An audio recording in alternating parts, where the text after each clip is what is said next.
አብሮ አደጌ ነው። ወንድሞቼ እናቶቼ፣ ወንድሞቼ አብሮ አደጌ አብረን እኩል ቀን አንድ ቀን ድቁና የተቀበልን አብረን የቀደስን አብሮ አፈርፋይጦ ያደገ በአንድ ወንዝ ላይ ያደግን አበበ ጉልላት ይባላል።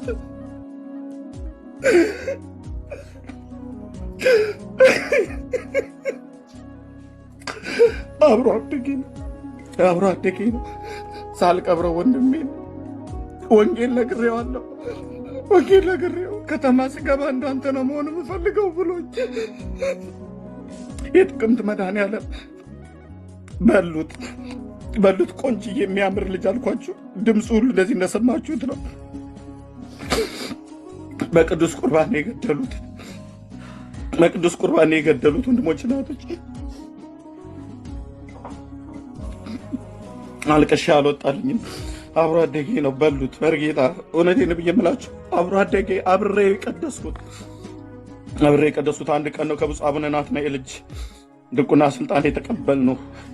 በሉት በቅዱስ ቁርባን። እነኚህ አውሬዎች፣ ቤት ውስጥ የተሰገሰጉ አውሬዎች።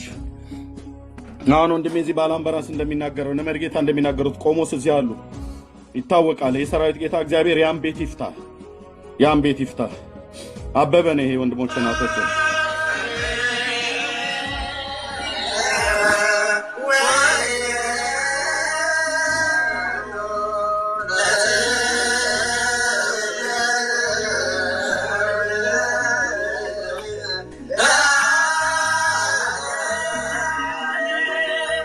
በክብርና በመስጋና አብሮ አደጌ ነው ወንድሞቼ እናቶቼ። በእምነት ገናነትን እናቀርብልሃለን። ይሄ የኔ ወንድም ነው። አብሮ አደጌ እናቀርብልሃለን። ከእርሱ ለሚቀበሉ ሁሉ ለተድላና ለደስታ። ቆይ ወንድሞች አንዴ ይቅርታ።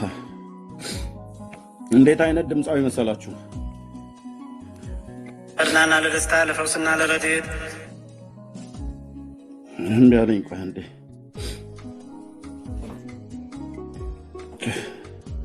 ፈውስና ለረድኤት ስጋንም ለማዳን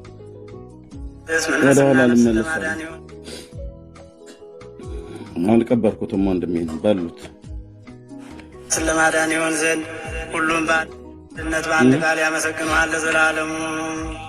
ኖ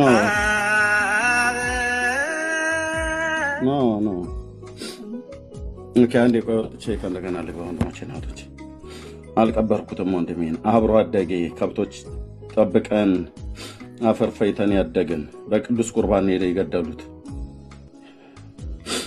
አንዴ ጠብቁኝ ወንድሞቼ። ወንድሜ የላከልኝ ጊዜ ያለቀስኩት ለቅሶ እስካሁን ድረስ አልወጣልኝም። አባቴም ሲሞት እዚሁ ሆኜ ነው የሞተው። አጎቴም ሲሞት እዚሁ ሆኖ ነው የሞተው። ወንድሞቼ እናቶቼ እውነቴን ነው። ቅድም ባላምበራስ ሲናገር ነበር። በክብረ በዓል ላይ ቀድስ ተብዬ የምባል ነበረ። እኔ ራሴ ማለት ነው። አጎቴ የለየለት ድምፃዊ ነበር። ይሄም ወንድም እንደዚሁ ነበረ። ጥቅምት መድኃኔዓለምን ቀድሶ ገደሉት። በድምፅ ከበለጥካቸው ይገሉሃል፣ በእውቀት ከበለጥካቸው ይገሉሃል። አረመኔ ሰዎች የተጠቀጠቁበት ቤት ነው። አበበ ጉልላት ይባላል።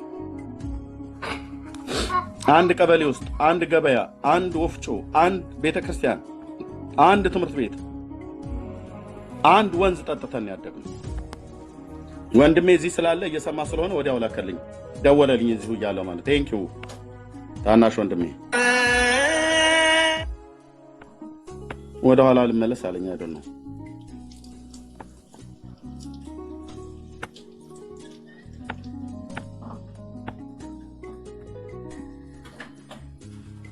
እስቲ ለሴቭ ላድርገውና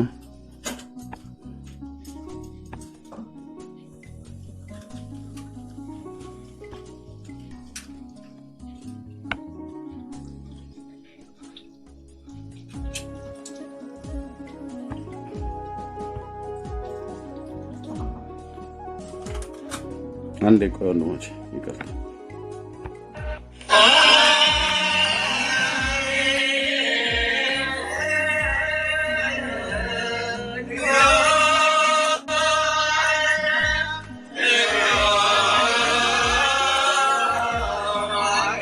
ዜና መካፈል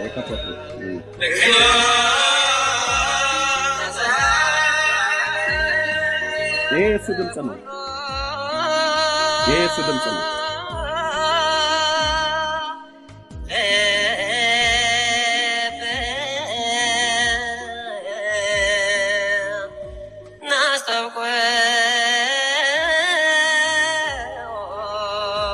ወንድሜ ለእግዚአብሔር አምላክና ህብረተ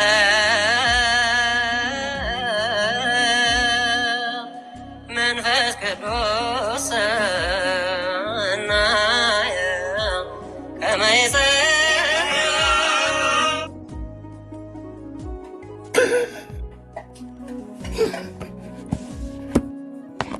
ዳጊዬ በቃ ቤቱን ምራ።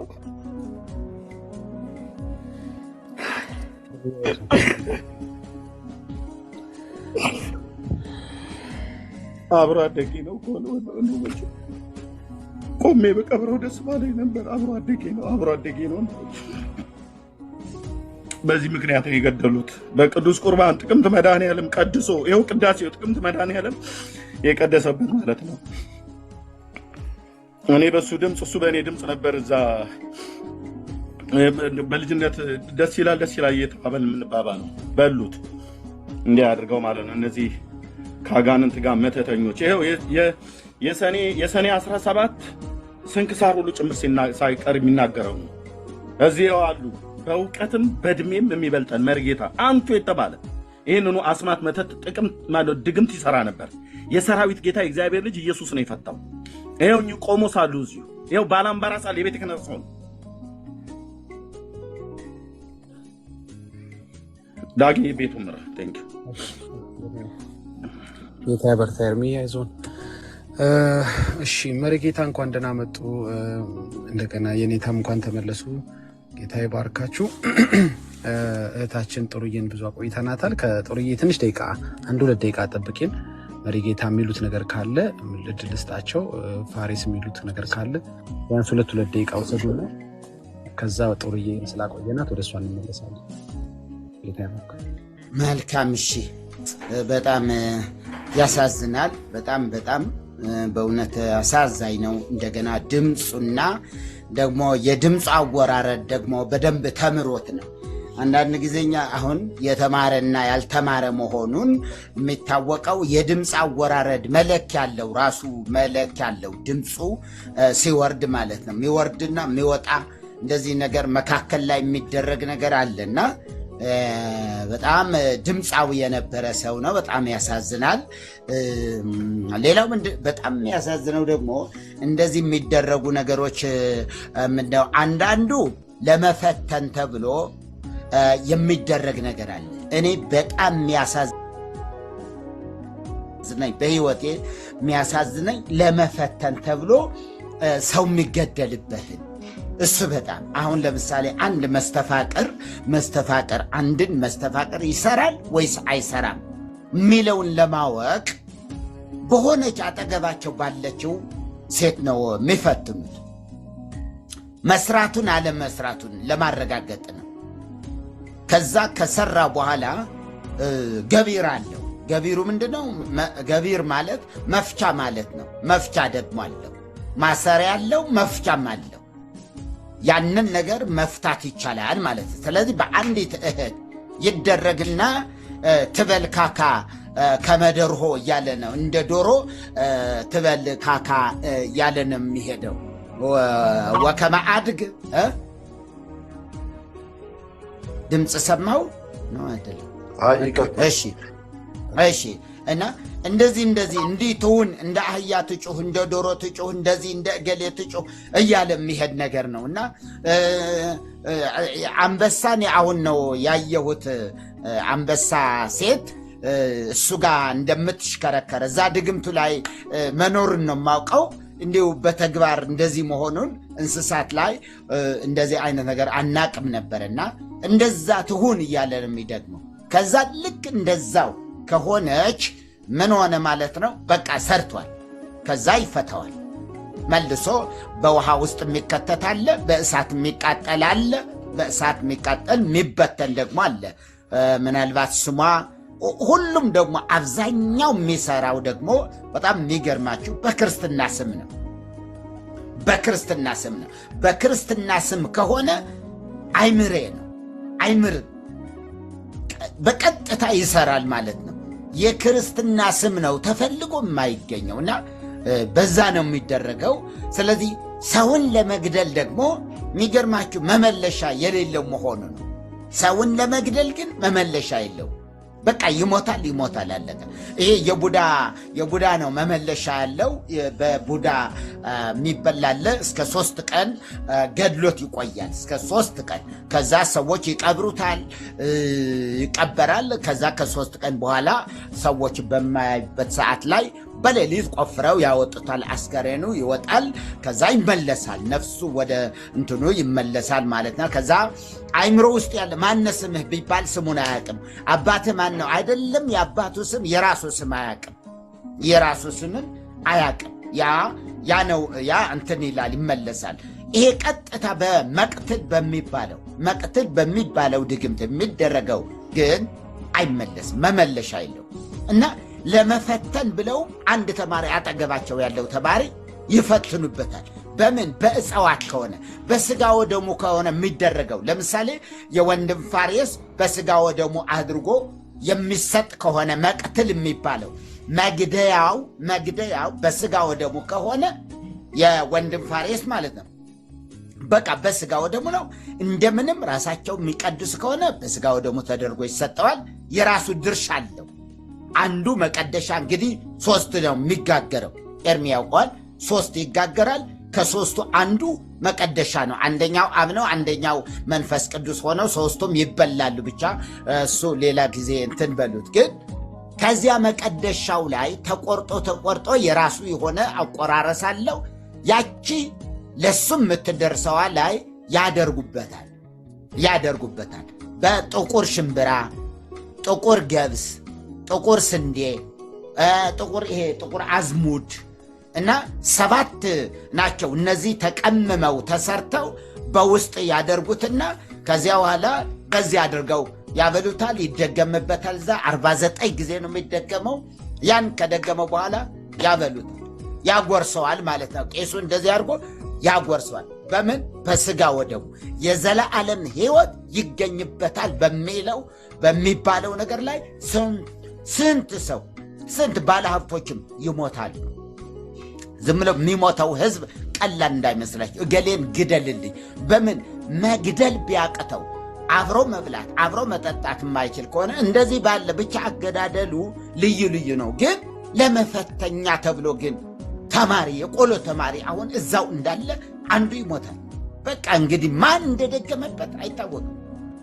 በቃ ለመፈተኛ እንግዲህ ገደሉት ማለት ነው ብለን እናለቅሳለን። በጣም ሁላችንም እናለቅሳለን። ያደረገም ቢሆን እሱ እንዳይጠረጠር አብሮ ያለቅሳል። አብሮንም ያለቅሰው እሱ ምን ያድርግ? ይጠረጠራል፣ ይደግማል። አዋቂ ነው። እሱም ሆሳዕና አለው ከተባለ ሆሳዕና ነው የሚባለው። ስሙ ራሱ ሆሳዕና። አዋገሌ ሆሳዕና ያውቃሉ ይባልና እሱ ጋር መከታተል ነው እና ለመፈተኛ ተብሎም እንደዚህ ይደረጋል። ግን ደግሞ በስጋ ወደሙ ከታች ወንድም ባላምባራስም እንዳለው በስጋ ወደሙ ስንቶቹ ያበዷሉ። በስጋ ወደሙ ድምፃቸው የሚወሰድባቸው ደግሞ አለ። ድምፅ መውሰጃ ደግሞ አለ። ድምፅን ሙልጭ አድርጎ ይወስዳል። መሪጌታ እሱ እኔ ላይ ቆይቼ ነው የጠረጠርኩትኝ። መሪ የሚገርም ማህሌተ ጽጌ ነበረ ከዚህ ከመስከረም 26 እስከ ህዳር 6 ያለው እስከ ህዳር 6 ቁስቋም እና በዛን የማህሌተ ጽጌ ጊዜ ነውና አንድ ቀን ደጀ ሰላም ውስጥ ብዙ ጊዜ ገብተን እንጠጣለን። አንድ ቀን ግን የጠጣሁት ጠላ በጣም እንደዛ አይነት ሬት ነው የሆነብኝ። ለማናችንም የተቀዳልን ጠላ ነው የቀዳልኝ። በወቅቱ ያስተናግድ የነበረው እንደ ሊቀ ዲያቆን ሆኖ ያስተናግድ የነበረው ሰው እዛው አብሮ አደጌ ነው። በፍጹም አልጠረጠርኩትም እና ድምፄ ላይ ከዛን ቀን ጀምሮ እንትን መንቀጥቀጥ አመጣ። ድምፄ ጉሮሮዬ ላይ ማለት ነው ይወሰዳል። መንቀጥቀጥ አመጣ።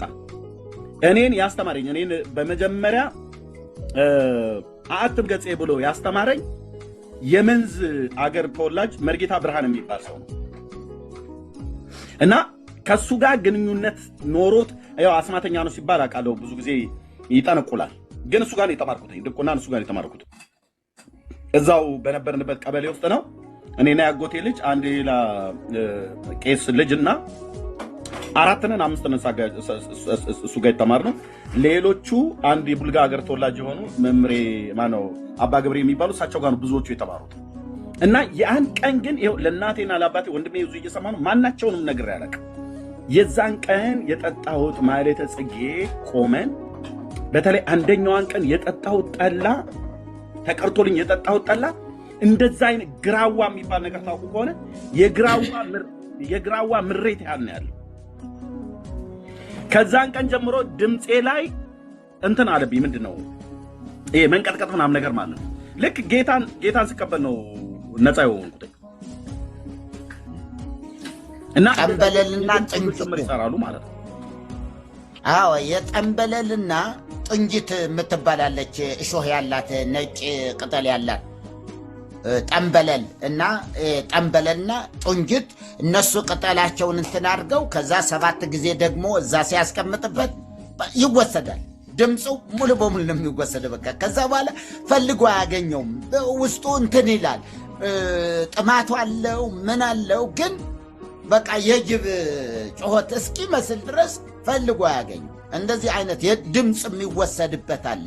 ለድምፅ እያሉ የሚያሳብዷቸዋል። ካበደ ደግሞ ሙሉ በሙሉ 100% ማለት ነው ድምፁ ወደዛኛው ይወሰዳል። ልክ እንደ የትምህርት የሚባል አለ አይደለ? የጎበዝ ተማሪ ደብተር ይዘና ነው የሚባል መቼም ታውቃላችሁ። የጎበዝ ተማሪ በክፍል ውስጥ ያለ ጎበዝ ተማሪ ካለ ደብተሩን ወይም እስክርቢቶውን ይዘና ነው የምንለው ነበር።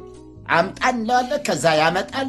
ከዚያ በኋላ የሰነፉ ተማሪ ደብተር ጎበዙ ተማሪ ውስጥ ይከተታል።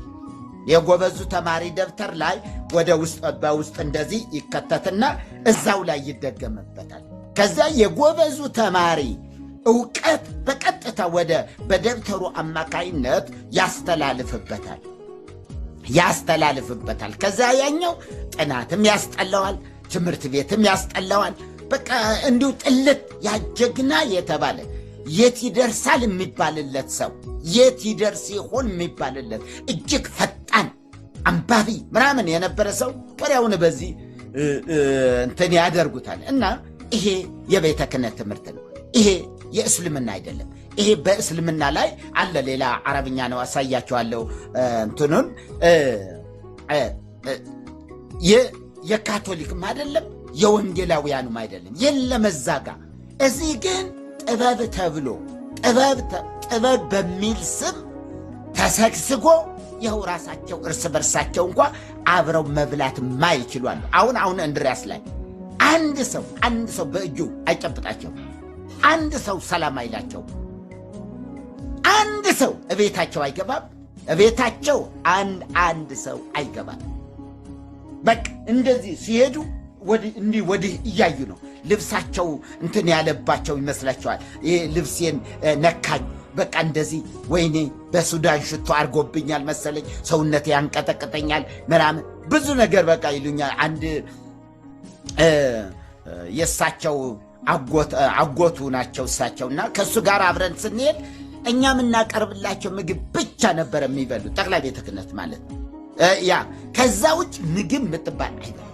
ሴትም ወንድም ይሁን አያምኑም። እስከ አሁን ድረስ አይበሉም። የሰው ምግብ አይበሉም። አሁን እንድረስ በቃ እንዲህ እንደፈሩ እንትን እንዳሉ ናቸው። ያኛው ይሄኛውም ቢሆን ተጋልጠው ስንቶቹ ሽምግልና ልከው ሽምግልና የላከው አሁን ስላልሰራልህ ነው ወይስ ምንድን ነው ብለዋቸዋል። እና አቡነ ገብርኤል እና አቡነ ሕዝቅኤል ናቸው በሽምግልና የተላኩ። አቡነ መልከ ጼዴቅ የጉራጌ ሀገረ ስብከት ሊቀ ጳጳስ፣ አቡነ ገብርኤል ደግሞ ዶክተሩ ዝዋይ ሀገረ ስብከት ሊቀ ጳጳስ ነው። እነዚህ አቡነ መርሃ እምቢ ያሏቸው ታውቃቸዋለህ። አቡነ መርሃ በጣም ትልቅ የተሐድሶ ንቅናቄ ያደረጉ አባት ናቸው። በጣም ትልቅ እና በዚህ ስውር የሆነ ማህበር አለ፣ ደቂቀ ኦርቶዶክስ የሚባል አሁንም አለ። ካህናት ጋር ብቻ ነው። አንድ ለአንድ ነው አገልግሎቱ፣ አንድ ለአንድ ነው። ለሁለት አይፈቀድም። እስከ አሁን ድረስ ማህበሩ አለ። 72 ዓመተ ምህረት እንደተቋቋመ እስከ አሁን ድረስ አንድ በአንድ ይሄ ማህበር ነው። አማራና ሃይማኖቱ የሚለው ይሄ መጽሐፍም ቅድም ያሳየኋቸው እሱንም ያሳተመው ይሄው ማህበር ነው። ይሄ ማህበር ነው። ማህበሩ የማህበሩ ዓላማ ይላል እዚህ መጽሐፉ ላይም ቢሆን የማህበሩ ዓላማ ቤተ ክርስቲያናችን በመጽሐፍ ቅዱሳዊ ትምህርት ብቻ እንድትመራና መጽሐፍ ቅዱሳዊ መሰረት የነበረው በነገስታቱ ተጽፎ የተቀበረው የጥንታዊት ኦርቶዶክስ ተዋሕዶ ቤተ ክርስቲያን ትምህርት እንደገና እንዲነሳ ማድረግ። ሁለተኛ የቤተ ክርስቲያኒቱ ሊቃውን ሳይፈቅዱ በነገስታቱ ትእዛዝ በግድ ወደ ቤተ ክርስቲያኒቱ የገቡ መጽሐፍ ቅዱሳዊ መሰረት የሌላቸውን የስህተት ትምህርቶች ከቤተ ክርስቲያናችን ማስወገድ። ሶስተኛ መጽሐፍ ቅዱሳዊ መሰረት ያላቸውን የጥንታዊት ቤተ ክርስቲያናችን ትምህርቶችንና ጠቃሚ ስርዓተ አምልኮችን መጠበቅና ለትውልድ እንዲተላለፍ ማድረግ። አራተኛ ክርስትናን ያልተቀበሉ ህብረተሰቦች ክርስቲያን እንዲሆኑ ወንጌልን በመስበክ ረገድ የቤተ ክርስቲያናችን ምዕመናን እንዲሆኑ በማድረግ መንቀሳቀስ። አምስተኛ የሥነ ምግባር ብልሽትና ውንብድናን ከቤተ ክርስቲያናችን ማስወገድ፣ ልክ እንደ አሁን ማስወገድ። ስድስተኛ በሃይማኖትና በዘረኝነት የሚከሰቱ ጽንፈኝነቶችንና ጥላቻዎችን በቤተ ክርስቲያናችን በሌሎች ሃይማኖቶች እና ብሔረሰቦች ዘንድ ስር እንዳይሰዱ መከላከልና እንዲወገዱ ማድረግ። ሰባተኛ የቤተ ክርስቲያኒቱ መሪዎች ያለ አግባብ ከቤተ ክርስቲያን ከተባረሩና ከውስጥ ሆነው የቤተ ክርስቲያኒቱ ችግር እንዲፈታ ከሚፈልጉ የቤተ ክርስቲያኒቱ ልጆች ጋር ለመወያየትና መፍትሄ ለማምጣት የውይይት መድረኮችን እንዲከፍቱ ጥያቄ ማቅረብ፣ ወደ ውይይት የሚመጡ ሁኔታዎችን ማመቻቸት ምናምን የሚሉ እነዚህ 7 መግለጫዎች ራሱ እዚህ ያለ ማለት ነው። ለዚህ 2000 ዓመተ ምህረት አቡነ ጳውሎስ ጥያቄ እንዲቀርብላቸው አጽዋማት ጉዳይ በጥንት ጊዜ ተሽረዋል። በዓላት ከ3 ብቻ እንዲሆኑ ማን በ29 በ12ና በ21 ብቻ እንዲሆኑ 1961 ዓመተ ምህረት ወስናለች ቤተ ክርስቲያናችን። ይህን ውሳኔ በእርሶ ዘመን ለምን ተግባራዊ አይደረግም የሚል ጥያቄ የቀረበው ከዚህ ማህበር ነበረ። ያ ባለፈውም ያሳየኋችሁ መጽሐፉ ላይ። ከዛስ እንዲሁ ለምእመናን ሲባል 5 ቀን ብቻ ተጾሞ ሰኔ ጾም፣ የገና ጾም፣ የህዳር ጾም እና ማናስ ጾም እንዲሻሩ ተወስኗል የዛን ጊዜ። የአሁኑ ደግሞ 2000 ዓመተ ምህረት በአቡነ ጳውሎስም እሱን አጽድቀናል ተብለው በሙሉ ድምፅ እሱን አጽድቀናል። ምክንያቱስ መልስ ያገኙ አጽዋማት ናቸው። ይወርዳል ይወለዳል ብለው ጾሙ እያልን እኛ ግን ወረደ ተወለደ እያልን ምን ብለን እንጽመው የሚል ነው። ምን ብለን እንጽም? አሁን ነቢያቱ ይውን ምንም እንኳ መጽሐፍ ቅዱስ ባይኖርም ቅዱ የጥንት አባቶቻችን በጥንት አባቶች ዘአንበሩ አበዊነ ስለሆነ የጥንት አባቶቻችን ያስቀመጡትን እንከተል ብንል እንኳ የሚያስኬድ ግን አይደለም። አሁን ምን ብለን ሥጋ ወደሙ እያቆረብን በዚያው ሰዓት ላይ ወንጌል እያነበብን እንደገና ስብከት፣ ብርሃን የሚባሉ በዓላትም አሉበት እሁዶች። ይህን እያከበርን እንዴት አድርገን ነው ጾሙን የምንጾመው? ወይ ጾሙን ማቆም ወይ ደግሞ ቅዳሴ ማቆም። ከህዳር 6 እስከ ከህዳር 15 እስከ ታኅሳስ 29 ቅዳሴ ማቆም። ለምን? እየጾምን ነዋ። ምን በሚል ይወርዳል ይወለዳል ብለን እንጂ የጾም መታሰቢያ እንደዚህ አይደለም በሚል ነገር ነበረ የተነሳ በአቡነ ጳውሎስ በ2000 ዓመተ ምህረት። የዚያን ጊዜም ይሄው ነው ያጸደቁት። ትክክል ነው፣ በነበረው ይጽደቅ፣ አስተምሩ፣ ለምእመናን አስተምሩ አሉ። ማን ይናገር? መድረክ ላይ ቆሞ ማን ይናገር? ማን ይመስክር? ዝም ብሎ ለምእመናን ተብሎ የምንማራቸው ትምህርቶች ሁሉ እኮ አለ አንድምታ ላይ ይሄ ለምእመናን አይሆንም ይባላል። ይሄ ለምእመናን አይሆንም። አማላጅነት አሁን ለምእመናን አይሆንም ተብላችሁ ነው። ግቡ ትምህርት ቤት አንድምታ ላይ ግቡ። እኔ ልንገራችሁ ግቡና ከዛ ውዳሴ ማርያም ጀምሩ። ዝም ብላችሁ ሆን ብላችሁ አውቃችሁ ውዳሴ ማርያም ትምህርት ትርጓሜ ጀምሩ። ከዛ ምንድነው የሚሏችሁ? ሰዓሊ ለነ ቅድስት ላይ ስትደርሱ ቅድስት ሆይ ለምኝልን። ልመናስ እንኳን በእርሷ በሌሎችም የለባቸው። ይሄ ለምእመኑ የሚነገር አይደለም። እና ምን ተደረገ? በቀደመ ልመናዋ የመጣ ለምንድን ነው? ለነዚያ ሲባል ነው እንጂ ልመናስ እንኳን በእርሷ በሌሎችም የለባቸው። ምክንያቱም በአጸደ ሥጋ መውጣት መውረድ፣ ማዘን ማልቀስ ስለሌለም ከርዕሱ በጣም ወጥቻለሁ። ግን የሚያሳዝነው ግን ይሄ የመግደያው ነገር ላይ ግን ለመፈተን ተብሎ ሆን ተብሎ አለ። ሆን ተብሎ ድምፃዊ በመሆኑ ለመቀነስ በሱ ቦታ ለመግባት ወይም እሱ ደግሞ ከፍ እያለ ይሄዳል፣ ተወዳጅነትን ያገኛል። ጳጳሳት በሚመጡበት ጊዜ የሚቀድሰው እሱ ነው። ፓትርያርኩ ሲመጡ የሚቀድሰው እሱ ነው። ከፍ ያለ ሲመጣ ክብረ በዓል ላይ የሚቀድሰው ያ ድምፃዊ ነው። ይሄ ስለሆነ ተወዳጅነቱ ከፍ እያለ ስለሚሄድ ስለዚህ ያሰናብቱት፣ በቃ ያሰናብቱት። ምንም ፈሪሃ እግዚአብሔር የሚባል የለም። ይኑር አይኑርስ የታውቀው የለም እኮ ብዙዎች አሉ። እኔ በእውነት ነው የምላችሁ እኮ እንደው እግዚአብሔር ግን እንደው አለ መርጌታ ይላል። መርጌታ ግን እንደው እግዚአብሔር አለ ብለው ነው። እኔ ግን እንደው ምን ይመስለዎታል እርሶስ? አይ እንደው የድሮ አባቶች እርስ በርሱ እንደው ተገዳድሎ እንደው እንትን እንዳያልቅ እንደው አለ ብለው ያሉ ይመስለኛል እንጂ እንደው እሚሏል። ግን አባት ሆነው ግን እየቀደሱ ያው ምናውቃቸው እነዚህንም ደግሞ እንትን እናደርጋቸዋለን ካስፈለገም ማለት ነውና ይሄን ይመስላል። በጣም ጊዜ ወስጃለሁ። ቢሆንም ጥሩ ጠቃሚ ነው ብዬ ነው ማስበው። እግዚአብሔር ይባርካችሁ። እሺ ጌታ ይባርኩት። መሪ አሉ እንዴ? ፋሬስ ቤካይም ሰላም በለን። ሊያይ ባላምባ ቅዱሴ ዳግዬ ያለሁኝ ሰላም በድጋሚ ያለሁኝ። እሺ መርጌታ ያሉት እውነት ነው። ኤርሚዬም ያለው እውነት ነው። እኔም ሁለት ጓደኞችን አጥቻለሁኝ። አንዱ በጣም የምወደው በጣም በቆሎ ትምህርት ቤት አብረን የኖርን ገዳማት ሁሉ አብረን የቆየን ምሁር ገዳም መንኩሶ መነኩሴ ሆኖ መጨረሻ ላይ አቡነ መልከ ጼዴቅ ነበሩና ምሁር ገዳም ያው የእሳቸው ገዳም ስለሆነ እዛ አዲስ አበባ ስራ አስጋጅ በነበሩበት ጊዜ ብስራተ ገብርኤል አመጡና ቀጠሩት። ከምሁር ገዳም ከጉራጌ ክልል ማለት ነው። እና ተውዛ ሲቀጥሩት በጣም ቆንጅዬ ነው፣ በጣም መልከኛ ነው። ፓትርያርኩ ሚንጡ የትኛውን ጳጳስ ይምንጣ ዲያቆን ሆኖ የሚገባው እሱ ነው።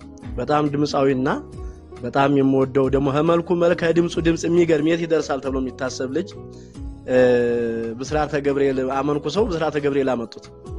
የሚገርማችሁ ወር አላሳደሩትም። በስጋው ደግሞ ወይም ደግሞ በቂጣው አርገው ሰጡት። እንግዲህ እሱ ንፍቅ አርገው አስገቡት። ሰሪያ ቄሱ ነው እንግዲህ ቆንጥሮ መርጌታ እንዳሉት ያው ቅዱስ የሚያውቀዋል የሚያውቁታል የዛ ውስጥ ነገር እና ቆንጥሮ የሱ ፈንታ አለ። እንግዲህ አምስቱ ቀዳስ ሲገቡ አንደኛው የሰሪያ ቄሱ ነው የሚያቆርበውና በቃ ከዛች ውስጥ አርጎ ሰጠው። የሚገርመው 7 ቀን አልቆየም። ሰውነቱ ጥቁርቁር ብሎ ወደ ተቃጠለ እያለ ገደሉት። እንደዛ አርገው ገደሉት። አንዱም እንደዛው ደግሞ እሱም እንደ ጓደኛ ነው፣ ቆሎት ቤት የነበረ ነው። እሱ መነኩሴ አይደለም መርጌታ ነው። እዚሁ ተክለ ሃይማኖት ነው የገባው፣ አዲስ አበባ ተክለ ሃይማኖትና በጣም ድምጻዊ ነው። ቀኔ ማለት ያው መጀመሪያ እንትን ወረብ ሲሆን የሚሰጠው ለሱ ነው። ድምጻዊ ስለሆነ ሁሉ ሰው ለማየት እሱን ይጓጓል እዛ ወረብ ውስጥ። እሱንም እንደዚህ አድርገው ግባ ብለው ቅዳሴ ያስገቡት። የሚገርመው ማለት ነው የማይገባው መርጌታ ግባ አሉት። አስገብተው ልክ እንደዛው በዲቁና ነው የገባው። እንደዛ አድርገው ሰጡት። እሱንም ማለት እንደዛ አድርገው እሱንም ጸበል ተንከራቶ ፊቱ ሰውነቱ ተቀይሮ ጥቁርቁር ብሎ ካፎ ሳይቀረባብ ነገር እንደሽላሊት እየወጣ ገደሉትና በዛ ቤት ምን የሌለ ነገር አለ በእውነት። አንዳንዴ ያው ስለምናቀው ነው አንዳንዱ ሰው አይገባውም፣ መመኑ አይገባውም። እዚህ ተክለ ሃይማኖቱ ብቻ እኮ በአንድ አመት 12 መርጌታ ነው የተገዳደለው። 12 መርጌታ እርስ በርስ በጠላው ጊዜ ማለት ነው። አንዱን ወግ የጎንደሩ ጎጃምን ይገላል የጎጃሙ እንትናን ይገላል እርስ በርስ እንዴት ተደራረጉ በጥላዋጊ በአንድ አመት እዚህ 2005 ላይ 12 መርጌታ ነው የሞተው አመት ሳይሞላ ማለት ነው በጥላዋጊ እርስ በርስ እንዴት በጣም የሚገርማን እኔ ራሴ ፈትነውኛል እኔ ራሴ እዛ 40 ምንጭ ደብረጽዮን ገዳም የምትባል ነበርሽ እዛ አለቃ ሆኜ እዛ ገዳም መነኮሳት አሉ መምህራን አሉ የሚገርመው አንድ ከተማው ላይ ለብዙ ጊዜ የቆየ አንድ ትልቅ መነኩስ ያለ በሪጌታ ነው እና እኔ ዛጀ በአንድ ጊዜ ተወዳጅነት ህዝቡ እኔ ጋር ሲከተል በቃ ይሄ መነኩስ ማካላጠፋ ብሎ ልጆቹን አስልኮ ቀሚሴን ውስጡን ቆርጦ ካልሲን ወስዶ አስወስዶ አይጥ ገንዞ የሚገርመው ማለት ነው እና የመቃብር አፈር አድርጎ በበሬ ውስጥ አስገብቶት ጧት ብድግላለው አስገብቶታል በኋላ እኔ በወቅቱ እንደው አንድ ጌታን እኮ አላቀም እኔ በእውነት ያን ሰዓት ግን አንድ እምነት ነበረኝ እግዚአብሔር ይስጠው አንድ ድሮ እኔ ዜማ ስማር ጠንቋይ ነበር ያስተምረን የነበረው ጠንቋይ መሪጌታ ነው ይጠነቁላል እና አንድ ቄስ አገኘና ከዚህ መሪጌታ ዜማ ተማር እንጂ ጥንቆላ እንዳትማር አለኝ በአንድ ወቅት እግዚአብሔር ስለዳይ ማለት እና ጠንቋይ ይጠላለኝ እና ያንን ሳገኘው በካልቹ አልኩት አንድ መነኩሴ ከጎን ወጣና ምንድነው አለ ያው ተመልከተው እንደዚህ የሚገርማችሁ እኔ በእግሬ እየመታሁት እኔም ልምታው አለባለው አልኩት እኔን እግሬን አልታመመም የሚገርማችሁ ምንም አልሆንኩም ያ መነኩሴ ግን እግሩ ሰለለ የሚገርመው ማለት ነው እንዴት እንደሚሰራ ማለት ነው እርስ በርስ የሚሰራ ስራ እዛ ቤት ከላይ እስከ ታይ የሚገርመው አሁን ቅድስት ማርያም አለቃ የሆነ መነኩሴ ያለ አሁን የሚገርም ጓደኛዬ ነው በጣም ጓደኛዬ ነው የሚገርመው እዛ የርጠና አካባቢ አንድ የዲያቆኑ ሚስት ዲያቆኑ ህቤቱ ይጠራዋልና ምግብ ላይ ያለ ይጠራዋል ቡና ይጠሩታል ሚስቱን ወዶ መስተአብድ ያረጋበት ሚስቱን ወዶ መነኩሴው አባረረበት ሚስቱ ማነው እሱን አባረረው አሁን ዲያቆኑ የት እንደገባ አይታወቅም ግን ሚስቱን ቀማው መነኩሴው ሚስቱን ቀምቶ ህቤቱ አስገብቷታል አሁን ይኖራል የሚገርማችሁ ሚስቱን ቀምቶ የዲያቆኑ ሚስት መነኩሴው አለቃው ቀምቶ በምን ቀማው መስተአብድ አድርጎ በቃ ጠፋ እዚህ ወጣ እዚህ ገባ የማይባል ማለት ነው ምን ይላል በእውነት ጌታ አይናችን ከፈተው እንጂ እና አሁን የሚገርመው ያመነኩሴ አሁን እንትና ነበረ ተክለ አማኑኤል ነበረ አዲሱ ሰፈር እንደገና አሁን በቅድስት ማርያም ደግሞ አለቃ ሆኖ አያቸዋለሁ እነዚህ ሰዎች የሰው ሚስት እንኳን የሚቀሙ ባሏቸውን አባረው ይሄ እንትማ መቀማት እንኳን ኖርማል መቀማት እንኳን አይደለም ይሄ አሳብደው ማለት ነው ጠፋ በቃ ልጁ እና ምን የሌላለ እና ቀድሜ ኤርሚያስ ያለቀስ እኔ ያለቀስኩ ነበር ያን በጣም ወደው መነኩሴ በቃ እንዴት ያለ ድምጻዊ ፊቱን ጥቁርቁር አድርገው ከስልስል አድርገው ሆየ ተቃጠለ ያለ የሞተው በቃ ያስለቀሰኛል ሁሉ ጊዜና ምን ያልሆናል ምን የማይደረግ ነገር አለ በዚህ እንግዲህ መሪጌታ እንዳሉት እንግዲህ የዘላለም መውረሻ በሚባለው እኛ እኮ ለዚህ ነው ኖርማል ነው ምንለው ለዚህ ነው እንዴ በዚህ እየተጠቀሙበት በዚህ በስጋው ደግሞ እንደ ብዙ ባላብት እኮ በዚህ በቄሱ አማካኝነት እኮ የሚሞት ብዙ አለ እውነት ነው እና የለም ለላችሁ ፈልጌ ነው በጣም ነው ውስጤ እንደቀሰቀሰኝ ኤርሚ ጓደኛው እንደዚህ እኔም ጓደኛዬን ስላጣሁኝ በዚህ ነው ያጣሁት እኛንም ሊገሉን ነበር ግን ጌታ ተረፈን ጌታ ረዳን እንጂ ብዙ ጉድ አለ ብዙ ገና ብዙ አውርተን ማንጨርሰው ብዙ ጉድ አለ ወንድሞቼ ብዙ ጉድ አለ እንደው ይቆየን ተባረኩልኝ ተባረኩ የኔታ በጣም ጌታ ይባርኮት እንግዲህ ይሄ ሁሉ የሚነግረን እውነትም ጳጳሱ እንዳሉት ጨለማ ውስጥ ብቻ ሳይሆን ድቅድቅ ጨለማ ውስጥ ነን ብለዋል እውነታቸው ነው ማለት ነው እነዚህ ሁሉ መረጃዎች እንግዲህ በህይወት ያሉ ሰዎች መሰከሩት ምስክርነቱን የሰማነው ቤካይ ሰላም በለንና ወደ ጥሩዬ እንሂድ ጥሩዬን በጣም አቆይተናታል ቤካይ ያለ እሺ ቤካይ ሰላም በለን አለ የዳጊው ወንድሞች አባቶች ስላሉ እኔ ብዙም እንትራለም ግን ሁላችሁንም ሰላም ብያለሁ መሪ ስላገኘሁት ደስ ብሎኛል ሃሪስ ቅዱስዬ ያይ ሁላችሁንም ዳጊ ዋዬ ተባረኩ በጣም ነው የምወዳችሁ ከስራ ያላችሁ ሁላችሁንም ከእግዚአብሔር ከአባታችን ከጌታም ከኢየሱስ ክርስቶስ ጸጋና ሰላም ለእናንተ ይሁን ግን መልእክቴ ምንድነው ቄስ ጎረቤት ካላችሁ ልጆቻችሁን ጠብቁ ልጆቻችሁን አርቃችሁ ያዙ ሊፈጠር የሚችለው ነገር ስለማይታወቅ ማለት ነውና ቴዳው ላይ እንደሚለው ራሳችሁን ከኦርቶዶክስና ከኦርቶዶክስ ከመሰሉ ነገሮች ጠብቁ። ወዳችኋለሁ። ቄሶች በማይደርሱበት ህፃናትን አስቀምጡ እያለ ነው። አይ ቢካይ ደብተራቸውን ቆጠሩ። ደግሞ ደብተራቸውን እየቆጠራችሁ የረሱት ምን ያሉት የወሰደባቸው ካለ ጥሩዬ ጌታ ይባርክሽ። ረጅም ሰዓት አስጠብቀንሻል። ቅዱስዬ እስኪ የኛ ጨጓራ ትንሽ ሳስቷል በጥሩዬ ሁኔታ። አሁን እኔ ላውራ አይደል ማለት በጣም ረጅም ሰዓት በጣም በጨዋ መልክ ምናምን አዳምጫችኋል። ጦርዬ አሁን የአንቺ ጊዜ ነው። ምንም አንቺ ጊዜ ነው። አመሰግናለሁ። ቅዱሴ ጋር ነው የምታወራው። ማንም ሰው ሳልጨርስ አንድም ሰው እንዳያወራ።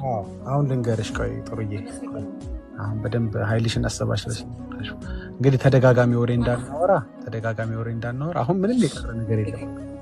አሁን አምነሽ ሰምቻለሁ። በእውነት የሚገርም ዳግዬ የሰማኋቸውን ነገሮች ባልሰማቸው ደስ ባሉ እና አሁን ግን ሳወራ ያው አዳምጡኝ። እኔ ይኸውና እንግዲህ ከሜሪ ጌታ አንስቶ ከፓስተር ሁላችሁም ይኸውና እንግዲህ አዳምጫችኋለሁ። እኔ ደግሞ አሁን አዳምጡኝ። ኦኬ። ግን ቆይ ጥሩዬ አሁን አንቺ የጀመርነው ነገር አለ፣ በሱ ነው የምትቀጠሉት ከቅዱስ ጋር ሌሎች ሀሳቦች ብዙ ሀሳቦችም ተነስተዋል። ዳጊ መውጣት አትችልም እኔ ሳልጨርስ አዳምጠኝ። እኔ እወጣለሁ አላ ቢኮዝ አስብ ማለት ዳኒ አልቻለኝም፣ ኤርሚ አልቻለኝም። አሁን ዳጊ ደግሞ ለቅዱስ ነው። ቢያንስ ዳጊ አዳምጠኝ። አይወጣም ጥሩዬ ቁጭ ብሎ ነው የሚሰማን። ስራ ላይ እየሰራ ስለሆነ ቁጭ ብሎ ይሰማናል። ግን እኔ ነኝ ማወራሽ ለዚህ ጋር የምትቀጥሉት እንድታስታውሺ ያቋረጥ ነው። ያው አንደኛ ዮሐንስ ማን ነው ዮሐንስ 1 ምዕራፍ 1 ቁጥር 12 ላይ ለተቀበሉት ሁሉ ጌታ የልጅነትን ስልጣን እንደሚሰጥ እየነገርኩሽ ነበርና ተቀብለሽዋል። አሁን ይሄን ሁሉ ከሰማሽ በኋላ በእርግጠኝነት ከጨለማው ለመውጣት እንደምትፈልጊ ነው የማስበው። ሌሎች ነገር ሀሳቦችን አታውሪ፣ ግድ የለም በዚህ ርዕስ ላይ እናውራ። አሁን ምንም ጨለማውን ጀስቲፋይ ለማድረግ ጨለማው ለመከራከር 2 ደቂቃ ያልሞላ እኔ ስንት ሰዓት እንደጠበቅኩ አዳምጣለሁ። ግን 2 ደቂቃውን ልዩቱ ሚኒት ስጠኝ። እሺ ሰጥሻለሁ። ሚኒት ከላይ ቆጥረልሻል። አስጀምርልሽ። መጀመሪያ ኤርሚ በጣም አዝናለሁ። እሺ በእናትህ ቅድ በጣም እያዘንኩ ነበር ያዳመጥኩት። ኤርሚ ወንድሜ ምናምን ያለ የነበረው ጥሩ ችግር እንደሱም ትነግረዋለሽ። ለኤርሚም ከላይ 2 ደቂቃ መቁጠር ሲጀምር ማውራት ትጀምሪያለሽ። ስለዚህ ቅድም ያቋረጥንበት ላይ ልንገርሽ፣ መቀበል አለብሽ፣ መድኃኒቱን ማዋጥ አለብሽ። ከድቅድቅ ጨለማ ወደሚደነቅ ብርሃን ለመምጣት የግድ የሰማሽውን ወንጌል መውሰድ አለ። ብርሃን ውስጥ ነው ያለሁት ዳጊዬ። ምን መሰለህ፣ በነገራችን ላይ አሁን እዚህ ጋር የተዘረዘሩት ሁሉ የሰዎች ኃጢአት እንጂ አንድ ጊዜ ሌላ ሰው አሁን ማንነትሽንም ስለማያውቅ ከስር ብዙ አዳዲስ ሰው ስለገባ ምን ላይ እንደተቋረጠ ዲስከሽኑና አሁን መድኃኒት ነው የምናወራው። ጨለማውማ በመረጃ ይዤሻለሁ እንደምትክጂ ስላወኩኝ ቀድቼሻለሁ። ጨለማ ውስጥ ነው ጨለማ ውስጥ ነው። ቆይ ጥሩ አሁን አታውሪ።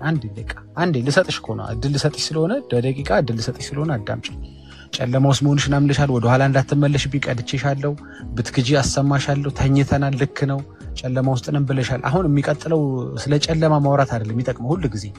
አሁን ስለ ብርሃን ነው የምናወራው እኔና አንቺ። ካመንሽ አሁን ወደ መድኃኒቱ እንሄዳለን። መድኃኒቱ ደግሞ በመድኃኒቱ ላይ ያለሽ እውቀት አይፈውስም። ታውቂያለሽ፣ መድኃኒቱ መዋጥ አለበት የግዴታ። ገባሽ? መቀበል አለብሽ የግዴታ እንጂ ስለ መድኃኒቱ ሙስሊምም ሊያውቅ እኮ ይችላል። አሁን እንዴት ጌታን መቀበል እንዳለብሽ በዛ ጉዳይ ይመራሻል። ሳታላግጭ ሳታሹፊ ማለት ነው። እንግዲህ ይሄ ሁሉ ጊዜሽ ከባከነ አይቀር ለነፍስሽ የሚሆን ነገር አትርፈሽ ነው። እሺ አስጀምርልሻለሁ። 2 ደቂቃው ሲያልቅ ከቅዱሴ ጋር ትቀጥላላችሁ። ዛሬ ጌታን ተቀብለሽ የነፍስሽን መድኃኒት የነፍስሽን ቤዛ ወደ ቤትሽ አስገብተሽ ነው ደስ ብለሽ ነው የገባ ነው። ከኔ ተለይቶ አያቀርም። እሱን ፋሴ ነው ጨለማ ውስጥ ነሽ ያለሽው።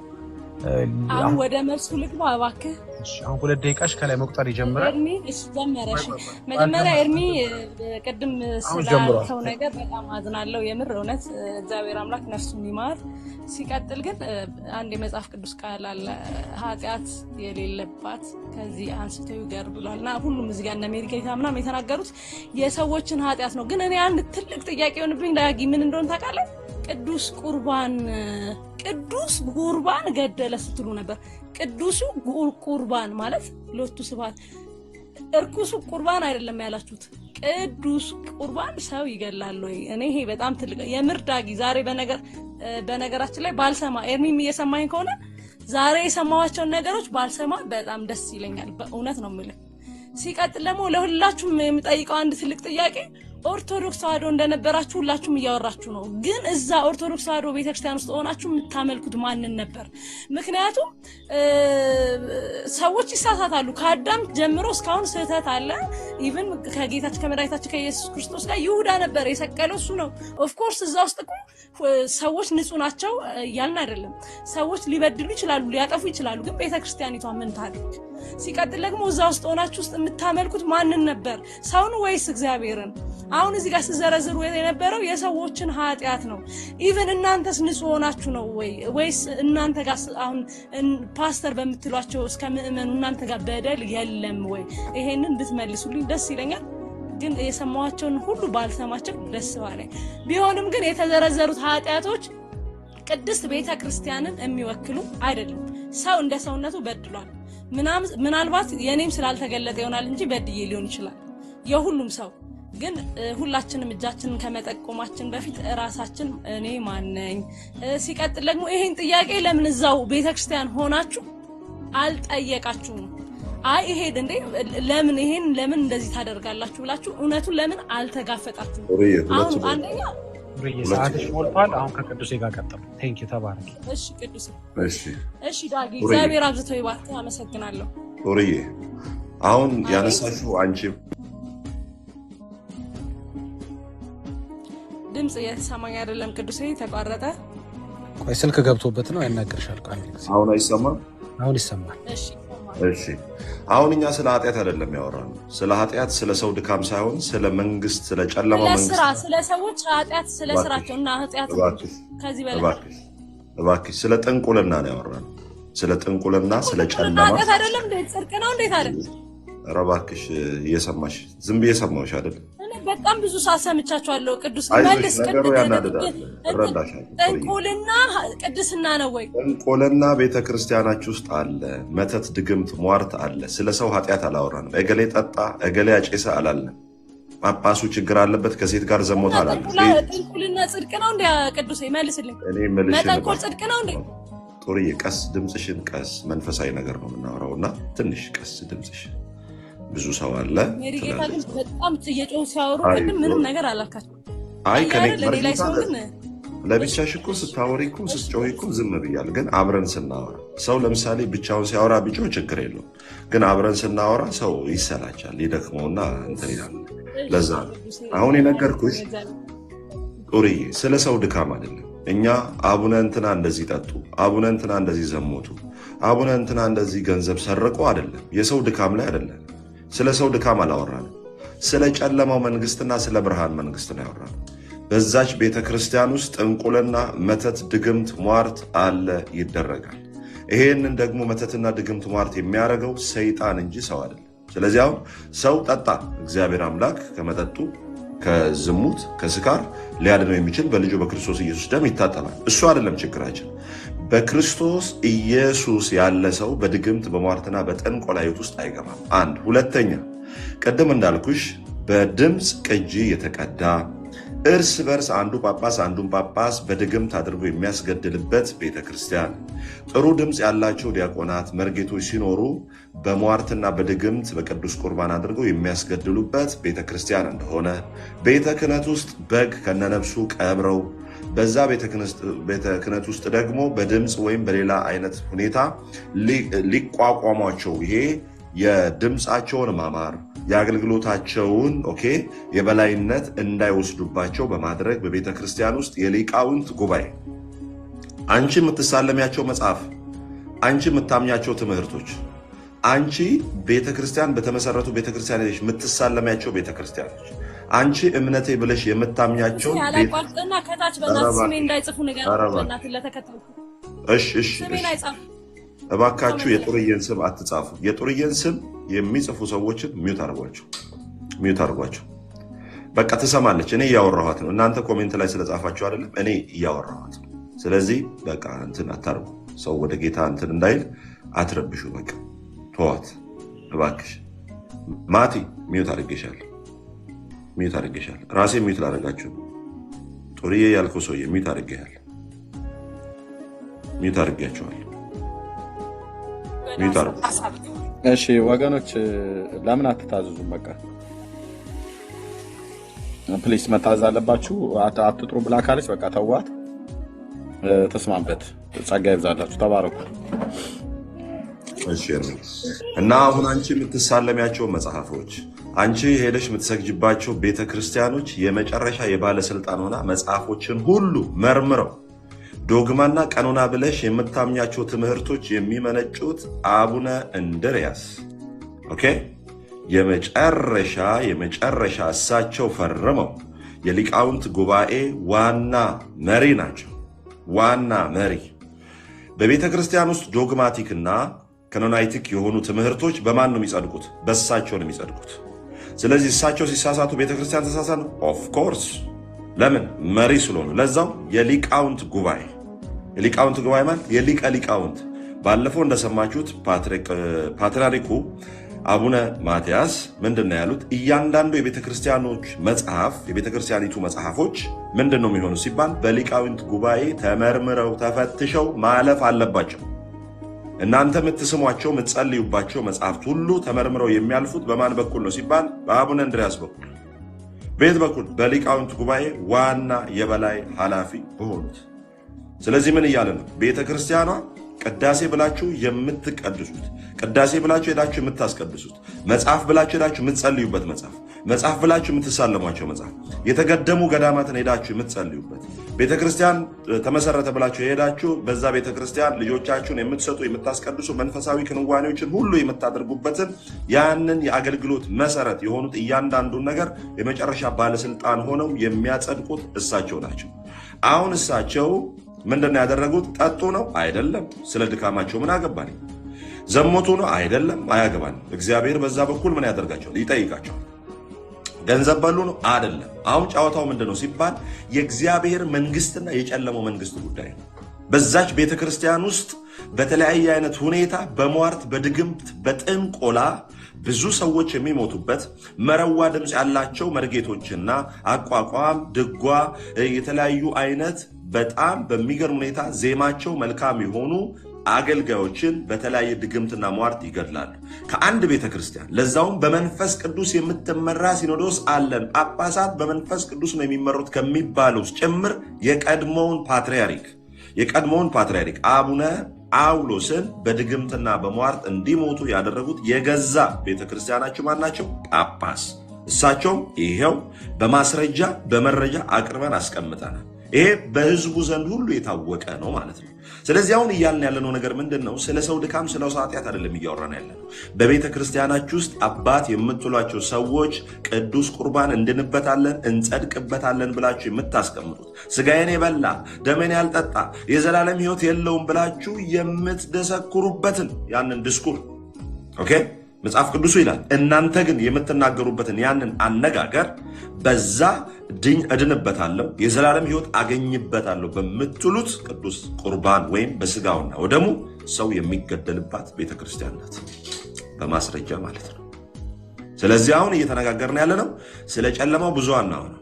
ይሄ በቤተክርስቲያን ውስጥ የታወቀ ነው። ነገም ገና ጌታ ደግሞ የጽድቅ አምላክ ስለሆነ ህዝቡ እንዲሞት ስለማይፈልግ ይሄ በአዚምና በድንዛዜ በታቦቶች ላይ የሚደገመው ድግምት ህዝቡን በአዚም በድንዛዜ ይዞት ሆ ሆ ሆ ሆ እያለ ወንጌልን እንዳያውቅ ከላይ ያሉ አባቶች የሚያደርጉትን ነገር እግዚአብሔር በቅርብ ጊዜ እየገለጠ ስለሚሄድ ደግሞም በእነ አቡነ ገብርኤልም ጭምር ቤተ ክርስቲያኒቷ ክርስቶስን የቀበረችና ክርስቶስ እንዳይሰበክ የምትፈልግ ደግሞ ከፈረስ ጉልበትና ከዚሆን ጉልበት በላይ የሆነች ገፊ የሆነች ቤተ ክርስቲያን። ገፊ ማንን ነው የምትገፋው? ክርስቶስ ኢየሱስን የሚሰብኩትን ምን ያደርጋሉ? በደንብ አድርገው ይገፋሉ። ሲገፉ ደግሞ እኛን አይደለም ጳጳሳትንም ጭምር የገፉ ለእኛ እኛን ይደፈጥጣሉ። እኛን መደፍጠጥ ነው የሚደፈጥጡት። ኤርሚን ቢያገኙ ይደፈጥጡታል። ለምን? ዲያቆን ነበረ። እኔንም አገልጋይ ነበሩ። የሰንበት ትምህርት ቤት አገልጋይ መርጌታም እንደዛው ናቸው። በህይወት ቢያገኙ አሁን ያስገድሏቸው። እኛን ይደፈጥጣሉ። ግን በአቅም አንጻር እርስ በርስ በትከሻ እንኳን የሚለካኩትን ጳጳሳት እንኳን መጽሐፍ ቅዱሳዊ የሆነ ትምህርት አስተምሩ። ማርያም ቤዛ ለመሆን አንድ ጥቅስ ዘለላ ጥቅስ መጽሐፍ ቅዱስ ላይ አታገኙ። ዘለላ ጥቅስ አንዲት ጥቅስ ሀባ ጥቅስ አታገኙ። ሀባ ጥቅስ በሌለበት አንዲት ነቁጣ ጥቅስ በሌለችበት በቤተ ክርስቲያን ውስጥ ለዛው በመኖሪያ ቤታቸው በመስሪያ ቤት ውስጥ እንዳይንቀሳቀሱ ተደርገው ታስረዋል። ይሄ እስር ጳውሎስ ፊልጵስዩስ እስር ቤት ከሳሰረው እስር ለይተን አናየው። አህዛብ በክርስቶስ የማያምኑ ሮማውያን ኢየሱስ ክርስቶስን ሰበከ ብሎ በፊልጵስዩስ ቤተክርስቲያን በፊልጵስዩስ ከተማ እንዳሰሩት አሁን ግሪክ በምትገኘው ፊልጵስዩስ በምትባለው ሀገር በዛ እንዳሰሩት እንደዛው ዛሬም አቡነ ገብርኤል የታሰሩበት ምንድነው ቤት ነው። ስለዚህ አሁን እየተናገርን ያለነው ቤቱ ገፊ ነው። ክርስቶስ ኢየሱስን አይወዱትም። መጽሐፍ ደግሞ ክርስቶስ ኢየሱስን የማይወድ የተረገመ ይሁን ይላል። አሁን እኛ ጉዳያችን አባቶችን ዲስሪስፔክት ማድረግ ነው አይደለም፣ እናከብራቸዋለን። ጉዳዩ አሁን በቀሚስ የተሸፈነ በአስኬማ የተሸፈነ በነጠላ የተሸፈነ ውስጡን ግን ሞት የያዘ ልክ ጌታ ኢየሱስ ክርስቶስ ሲያያቸው ምን አላቸው? እናንተ በኖራ የተረሰናችሁ መቃብሮች ናቸው እንዳለ። የአምልኮ መልክ ያላቸው ቀሚሳቸውን የሚያስረዝሙ ጸሎታቸውን የሚያስረዝሙ የመበለቶችና የድሃ አደግ ቤቶችን የሚበዘብዙ በውጫዊው ሁኔታ የተቀደሱ የሚመስሉ እግዚአብሔርን እንሰብካለን ኦሪትን ከብሎ ያስማምተን ኦሪትን ከሐዲስ አስማምተን የምንኖር መስዋዕተ ኦሪት የነበረን እኛ በዘመናችን ሁሉ ኩላዊት ነባባዊት ደግሞም መልስ ያለን ምናምን ብለው እኛንን ክርስቶስን የምንሰብከው ያለ ዲፕ ኢንሳይድ ዊችክራፍት ያለበት ቤተክርስቲያን። ይሄን ተናግረን ዛሬ መሞት ካለብን እንሞታለን። በውስጣቸው ሞትን የያዙ ማለት ነው። በውስጣቸው ኃጢአትን የያዙ ድሮ ጴንጤን በድመት ነው የሚያቆርቡት ብለው መጥተው ሲያዩ ድመቱ የለም። ይኸው ለኤርሚም እንደዛ ብለውታል። አሁን ግን ድመት አይደለም ውሻ እየቀበሩ ውሻ እየቀበሩ ሰው እንደ ውሻ እንዲጮህ እያደረጉ ሰው እንደ ዶሮ እንዲያስካካ እያደረጉ በቤተ ክህነት ውስጥ በእርግጥ ያ ቤተ ክህነት በመንፈስ ቅዱስ የሚመራ ቢሆን ኖሮ በቤተ ክህነት ውስጥ በግ ከነነፍሱ እስኪቀበር ድረስ የት ነበሩ? አንደኛው ጳጳስ አንደኛውን ለመግደል፣ አንደኛው ጳጳስ ፓትርያርክን ለመግደል፣ በፓትርያርኩ ቦታ ላይ ለመሾም እንደዚህ አይነት ድግምቱና ሟርት የሚደረግባት ቤተ ክርስቲያን ናት። ቤተ ክርስቲያን ናት። 66 መጽሐፍ አጋንንት ነው የሚባልባት ቤተ ክርስቲያን ናት። ለማርያም ለኢየሱስ ማርያም ቤዛዋ ናት የምትል ቤተ ክርስቲያን ናት። ክርስቶስን ቁልቁል ቀብራ ህዝቡ በአዚምና በድንዛዜ ውስጥ እንዲቀመጥ ክርስቶስን እንዳያገኝ ክርስቶስ ኢየሱስን ሰምቶ ካለበት የሐሰት ትምህርትና ተረት እንዳይላቀቅ ዘመናቸውን ሙሉ ክርስቶስ ኢየሱስን በመሸፈን ሰው እውነትን በማወቅ ከጨለማ እንዳይወጣ ከሞት እንዳይወጣ በተለያየ አይነት ተረታ ተረት በውጫዊ በሆነ ሴሌብሬሽን ይሄ ሴሪሞኒ በጽናጽል በከበሮ በነጠላ በጧፍ በዕጣን በቄጤማ አድርጎ ደስ የሚል ባህሌን የሚያስጨፍር አይነት ነገር በማድረግ ህዝቡ በሴሌብሬሽን ውስጥ በሰርሞኒ ውስጥ ብቻ እንዲታሰር አድርጎ ወጣቱን ቃሚ፣ ወጣቱን አጫሽ፣ ወጣቱን ሰካራም፣ ወጣቱን ዘሟች፣ ወጣቱን ተደባዳቢ፣ ለጦርነት የሚጋደልና የሚጋደም ትውልድ አድርገው አስቀምጠውታል። ስለዚህ ይሄ በቀጥታ ድምጻችሁ ተቀርቶ ያለ ነው። ስለ አንድ ጳጳስ የህይወት ድካም አልተናገርም። ጳጳስ ወለደ፣ ጳጳስ እንዲያደረገ፣ ጳጳስ ተኛ፣ ዘሞተ አንልም። ፐርሰናሊ ማንንም ዲስሪስፔክት አናደርግም። እንደ አባት እናከብራቸዋል፣ ስራቸውን አንቀበልም። ስለዚህ አሁን ይሄ የባህሪ ጉዳይ የኃጢአት ጉዳይ ሳይሆን የጨለማና የብርሃን መንግስት ጉዳይ የአጋንንትን ስራ ነው የገለጥን ያለ ነው። ጌታ ኢየሱስ ለምን ተገለጠ? የዲያብሎስን ስራ እንዲያፈርስ ተገለጠ። በውስጣችን ያለው ክርስቶስ ዛሬም በኤርሚ ይገለጣል፣ ዛሬም በመሪ ጌታ ይገለጣል፣ ዛሬም በፋሬስ ይገለጣል፣ በዳጊ በኔ በቤካ በሁላችንም ይገለጣል። ምን የዲያብሎስን ስራ ነው ያፈርስ። የዲያብሎስ ስራ ከሀገራችን ላይ እንዲፈርስ እየተናገርን ያለ ግልጽ የሆነ ነገር ነው የቀረበልሽ፣ ግልጽ የሆነ ነገር ማለት ነው። አሁን እዛ ላይ ብዙ ስለ ጨለማ አላወራም። ጥቂቷ ብርሃን ግን ጨለማን የመክፈፍ አቅም አላት። ምክንያቱም ጨለማ ማለት ዘ አብሰንስ ኦፍ ላይት ማለት የብርሃን አለመኖር፣ ሶርስ የለውም። ጨለማ በራሱ ምንጭ የለውም። የጨለማ ምንጭ ምንድነው? የብርሃን አለመኖር። ብርሃኑ ክርስቶስ ኢየሱስ እዛ ስለሌለ ምንድነው? ጨለማ ይበረክታል። አንዱ ብርሃን ክርስቶስ ቢኖር ግን ጨለማ ሁሉ ይገፈፋል። ለምን? ጨለማ ባይትሰፍ the absence of light ነው። darkness is the absence of light። ጨለማ የብርሃን አለመኖር በራሱ ምንጭ የለውም። ጨለማ የለውም፣ አቅም የለውም። በክርስቶስ ኢየሱስ ብርሃን ስንገለጥበት ጨለማ ባንቺ ላይ በተለያዩ ወጣቶች ላይ ያለው ጨለማ ይገፈፋል ማለት ነው። ኦኬ፣ ጌታ ስሙ የተባረከ ይሁን። አሁን ወደ አንቺ ነው የምንሄደው።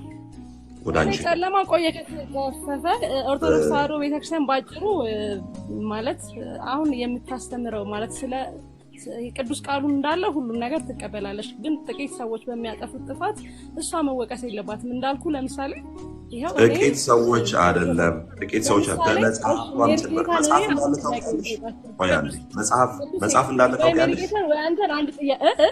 መጽሐፍ እንዳለ ታውቂያለሽ? ቤተክርስቲያኒት ውስጥ የድግምት መጽሐፍ እንዳለ ታውቂያለሽ? ምንም አታውቁም እኮ እናንተ የምታውቁት ታቦት ሲወጣ እልል ማለት ነው። የሆነ ንግስ ስታዩ እልል ብላችሁ መደፋት። ለምን? እግዚአብሔር ነው የምትፈልጉት እናንተ። ጡርዬ አንቺ እግዚአብሔር የምትፈልጊ ሴት ነሽ። ቆይ አንዴ፣ እግዚአብሔር የምትፈልጊ ሴት ነሽ አንቺ። እግዚአብሔርን በቃ ለማምለክ የተንገበገብሽ መልካም ሴት ነሽ። እግዚአብሔር ደግሞ አመልከዋለሁ ለማምለክ አይደለም እያመለኩት ያለው ሰው ነኝ እንዴ? አይ ነው እግዚአብሔርን ነው የማመልከው። ስላልተረዳሽ ስለኔ እያመለክሽ መድኃኒቴ ኢየሱስ ክርስቶስ የማመልክ ሰው ነኝ። ለማምለክ ምናምን ገና አይ ለማምለክ እኮ ስልሽ የምታደርጊው ነገር ሁሉ እያመለክሽ ያለሽው እግዚአብሔርን እያመለክኩት ነው። አማርኛዬን እንዴት እንዳልተረዳሽኝ እንጂ እኔ ያልኩትኝ እያመለክ ግን ባይሆን ላንተ ልጠይቅ አንተ እስካሁን ያልከው ነገር ማለት ነው እንዳለ ሆኖ ሰንበት ትምህርት ቤት ተማሪ ነኝ ብለሃል። አንዴ እህት አለ ነገሮች እንዲለያዩልኝ ነው ቅዱሴ እያጣራን እኔ ረጅም ሰዓት እኮ እናንተ እያወራችሁ እያዳመጥኳችሁ እኔን አንድ ሰው ማዳመጥ እንዴት ያቅታችኋል? ላዳምጥሽ አንተ እከሌ ሜሪጌታ ነበሩ እከሌ ዲያቆን ነበር እኔም ሰንበት ትምህርት ቤት ተማሪ ነኝ ብላችኋል። ጥያቄ የሆነብኝ በዛን ወቅት የኢትዮጵያ ኦርቶዶክስ ተዋሕዶ የቤተክርስቲያኗ አካል ከነበራችሁ የምታመልኩት ማንን ነበር? አሁን ይሄ ስለ ጨለማ ስራ፣ ስለ ደብተራ፣ ስለ ሰይጣን ስራ፣ ስለ እነሱ አሰራር ነው እንዳትነግረኝ። ግን ቤተክርስቲያኗ ውስጥ ሆነ አንተ ማንን ታመልክ ነበር? እግዚአብሔርን አላመልክም ነበር። ለጨለማ ነበር የምገዛው። በጨለማ ነበርኩኝ። ለምን? ይኸው አሁን እኮ እንዳየሽው ማለት ነው። ልክ እንደዚህ ጳጳሳት፣ ካህናት በሚያደርጉብን ነገር እውነቱ ታውሮብን ነበረ። እዛ ቤት ውስጥ ሆናችሁ ለምን እውነትን ክርስቶስን አላወራችሁም ነው የምትይው? ይኸው ጳጳስሽ የገዛ ጳጳስ አቡነ ገብርኤል እውነት ተናግረው ታስረዋል። አዳምጠኝ፣ ዳይሬክት መልስልኝ። አንተ እዚህ ጋር ዳይሬክት መልስልኝ። ጨለማ ውስጥ ነበርኩኝ። አንተ የኦርቶዶክስ ተከታይ በሆንክ ሰዓት የምታመልከው በዛን ሰዓት አብረህ የምታመልካቸው ሰዎችን ቤተሰቦችን እግዚአብሔርን አያመልኩም ነበር። እኔ አሁን የምናገረው ቃል ሁሉ አንተ ታውቅ ነበር አታውቅም ነበር? ሰይጣንን ነበር ማመልከው፣ እግዚአብሔርን አላመልክም ነበር። እግዚአብሔርን አላመልክም። ስለዚህ አንተ የቤተክርስቲያኑ አካል አልነበርክም። ይኸው የገዛ እኮ ቤተክርስቲያኗን ያቆሸሿት ልክ እንደዚህ አይነት ሰዎች እግዚአብሔርን የማያመልኩ አሁን እንዳየነው ጳጳስ አይደለም እሳቸው እንደነሱ አይነት ብለሽ ተናግሪ። እኛን ሳይሆን አሁን የተሰገሰጉ እንደ አቡነ እንድርያስ አይነት በጨለማ ውስጥ ያሉ እኛም በጨለማ እንድንኖር ያደረጉን የተሰገሰጉ ብለሽ ሜንሽን ማድረግ ያለብሽ እኔን መርጌታን ኤርሚ ሳይሆን ጳጳስሽን። ምን ውሻ ለሚቀብሩ ጳጳስሽ፣ ይሄንን በከነ ነፍሱ ቤተ ክህነት ወስደው ለሚቀብሩ ጳጳስሽ እሱን ሄደሽ ትናገሪያለሽ፣ ለእኔ አይደለም።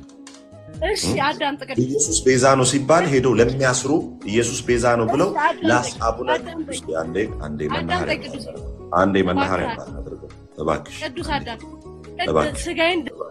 አንዴ ኢየሱስ ክርስቶስ ቤዛ ነው ብሎ የተናገሩትን የሚያሰሩ ሄደሽ ያንን ሲኖዶሱን እንጂ እኛ ላይ አንዲት ነገር የመናገር አቅምም ሞራልም የለሽም።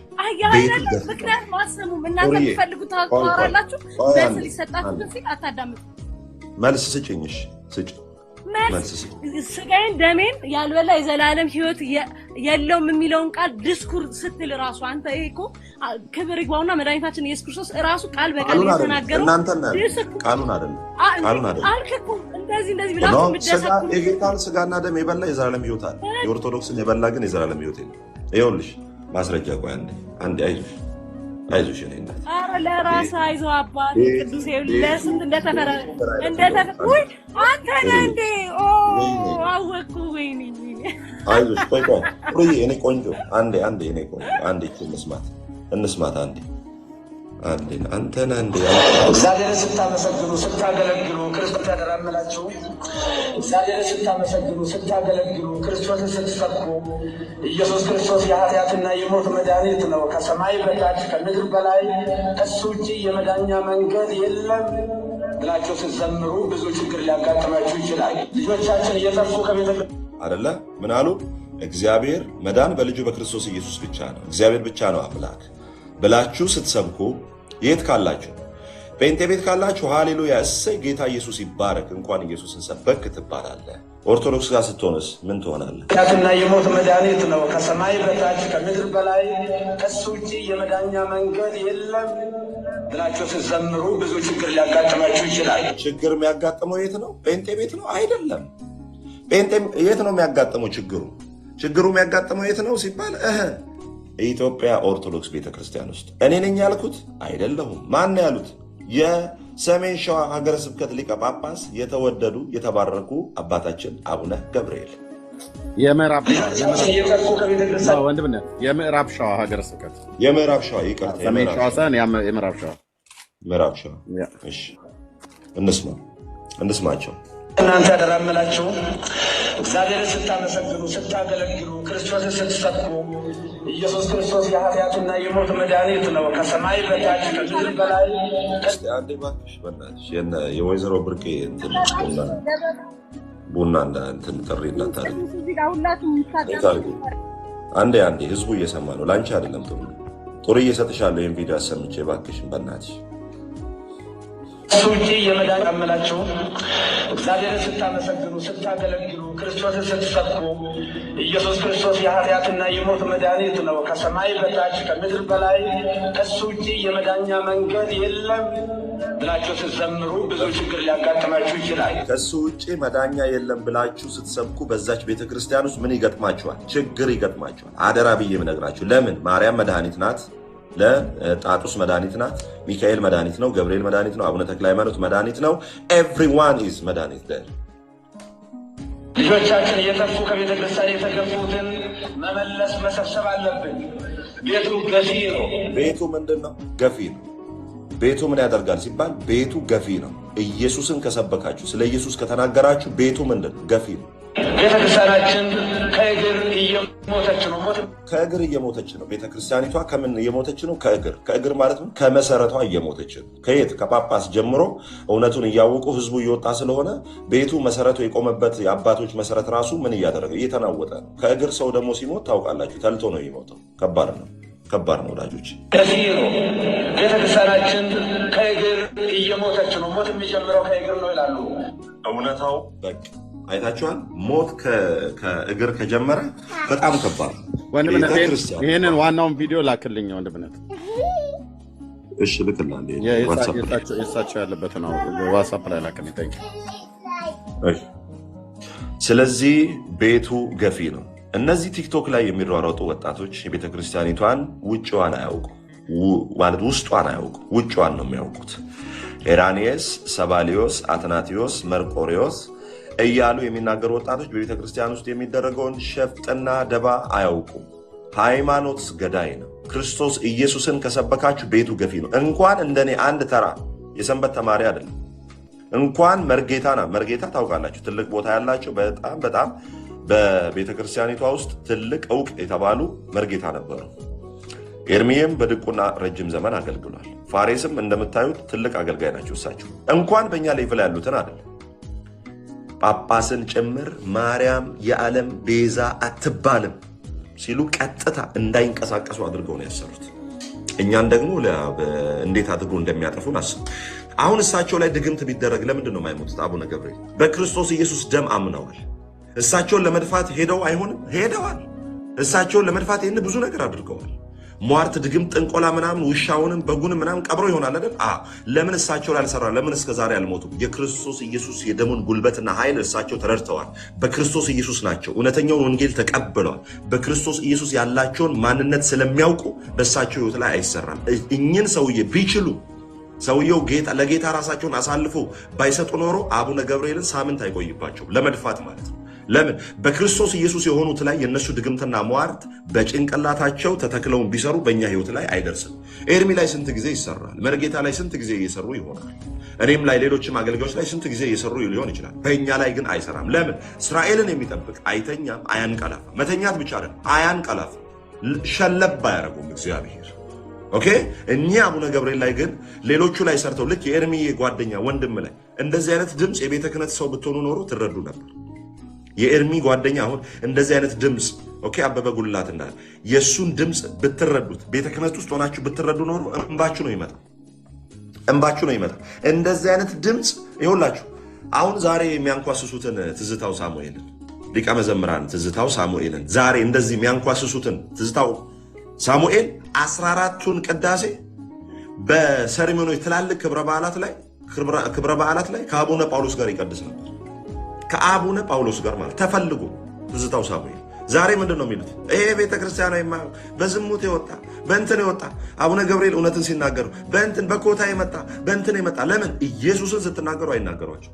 ዛሬ የሚያንኳስሷቸውን አገልጋዮች ጠብር ግፍ ብሎ በእጅ ለመንካት እንኳን ለመሳም እንኳን የሚፈሯቸውን የድሮ አገልጋዮች አሁን ከቤተ ክርስቲያኖቷ ሲወጡ እነትዛውም ጌታ ረድቷቸው። ቅድም አንድ ኮሜንት ላይ እያየው ነበር። አቡነ ፋሬስ ለካ ቆሞስ ናቸው። ቆሞስ ማለት ታውቃላችሁ፣ ቤተ ክርስቲያን የሚተከለውና ታቦትን የሚባርኩት ምንድን ናቸው? ቆሞስ ናቸው። ታውቃላችሁ፣ ከመነኩሴ ከፍ ያሉ ናቸው። አንድ ደረጃ ለጳጳስነት ለኤጲስቆጶስነት መንገድ ላይ ያሉ ማለት ነው። ኦኬ። አሁን እነ ትዝታውን እግዚአብሔር ነው የተፋቸው፣ እነ ኤርሚዬን እግዚአብሔር ነው የተፋቸው። ያንን ድምፅ አውቆ ሰይጣን ሊበላቸው ሲፈልግ ጌታ ኢየሱስ ክርስቶስ አስቀድሞ ከመንጋጋቸው ነፃ አወጣቸው ማለት ነው። ዛሬም ነገም የምንነግራችሁ በክርስቶስ ኢየሱስ ሰው ካላመነ ጨለማ ውስጥ ነው። ይህንን ተናግሬ ለሌላ ሰው ልስጥ። ሰው በክርስቶስ ኢየሱስ ካላመነ ጨለማ ውስጥ ነው ያለው። ሰው ሁለት ሰው ነው። አንደኛው የክርስቶስ የሆነ የእግዚአብሔር ንብረት ነው። የክርስቶስ ያልሆነ ደግሞ የሰይጣን ንብረት ነው። የክርስቶስ የሆነ የማን ነው? የጌታ የኢየሱስ ክርስቶስ ወይም የእግዚአብሔር ንብረት ነው። ለዛ ነው ጌታ ኢየሱስ ክርስቶስ እናንተ ከአባታችሁ ከዲያብሎስ ናችሁ። መስቀል አላረጉ ማለት ቀሚስ አለ ብዙም ለብሰዋል። መቅደስ ይመላለሳሉ። መስዋዕት ያደርጋሉ። የመንጻት ስርዓት ያደርጋሉ። ታናክን ይጠብቃሉ። ከታናክም ቀጥሎ የታናክን ኮሜንታሪ ታልሙዱን ላይ ይጠብቃሉ። ጌታ ኢየሱስ ምን ይላቸዋል? ወይ የተባረከዋቸው አባቶቼ መቅደሱን አላለም። እናንተ አባታችሁ ከአባታችሁ ከዲያብሎስ ናቸው። ሰው የክርስቶስ ኢየሱስ ብቸኛ አዳኝነት ካልተቀበለ ዲያብሎስ ግዛት ስር ነው ያለው፣ ግዞት ውስጥ ነው ያለው። ስለዚህ የምንነግራችሁ በዛ ቤት ውስጥ የሚደረጉ ብዙ አሸን የሆኑ ለትውልዱ ያልወጡ ይህ ህዝብ አያሳዝናችሁ? አንድ ደቂቃ አውርቼ ልጨርስ። ይህ ህዝብ አያሳዝናችሁ?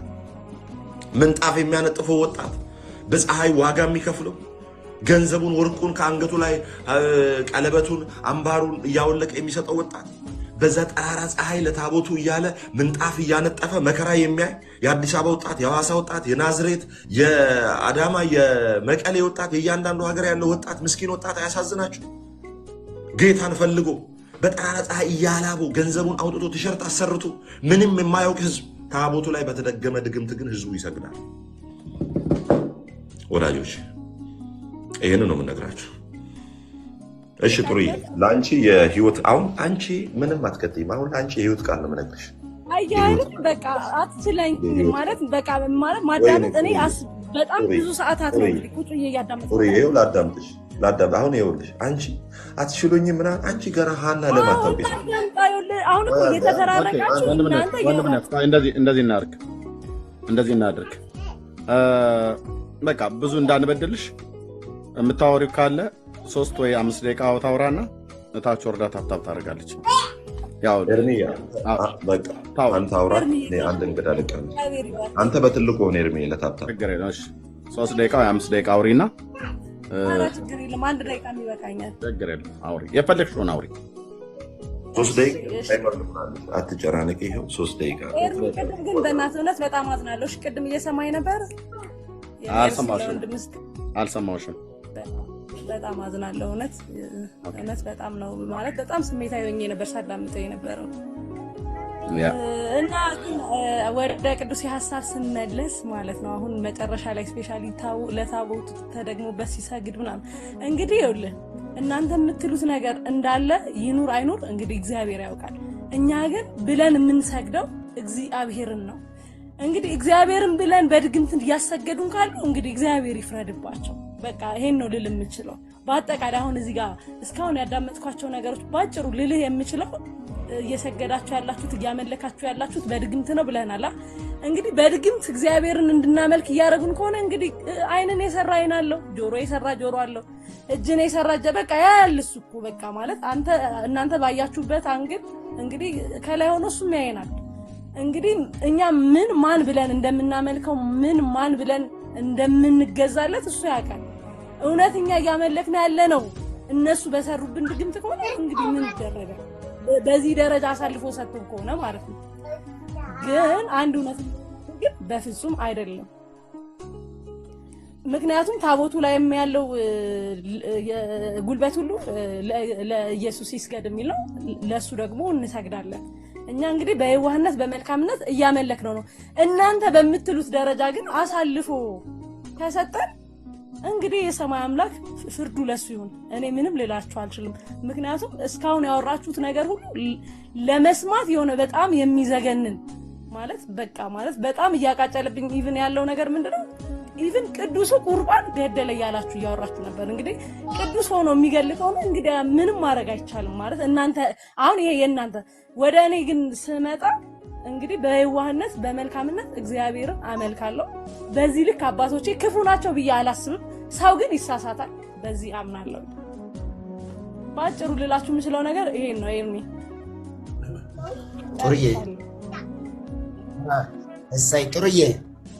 ጥሩዬ ሰላም ነሽ? እግዚአብሔር ይመስገን። የድንግል ማርያም ልጅ ይክበር። እጅግ በጣም ሰላም ነኝ። አሁን እናንተ ከነገራችሁ በጣም ከሚያስፈራና ከሚዘገንን ወሬ በስተቀር በጣም ሰላም ነኝ። የሚገርም ነገር ነው። ጥሩ እንትን ነሽ።